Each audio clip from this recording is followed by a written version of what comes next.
આગામી 7 મે 2024ના રોજ લોકસભાની ચૂંટણીનું મતદાન થવા જઈ રહ્યું છે, ત્યારે વિશ્વની સૌથી મોટી લોકશાહીના નાગરિક હોવાને નાતે આપણે સૌ ઉત્સાહપૂર્વક મતદાનમાં ભાગ લઈએ અને મતદાન એ જ મહાદાનના સૂત્રને સાર્થક કરીએ।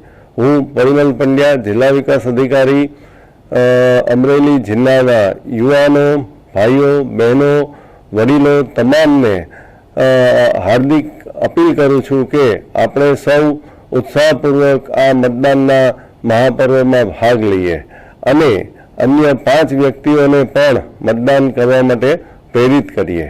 હું મતદાનના આ મહાપર્વમાં ભાગ લેવા માટે દિવ્યાંગજનો અને ટ્રાન્સજેન્ડર મતદારોને પણ અપીલ કરું છું। આવો આપણે સૌ સાથે મળી ઉજવીએ। અવસર લોકશાહીનો, અવસર મારા ભારતનો।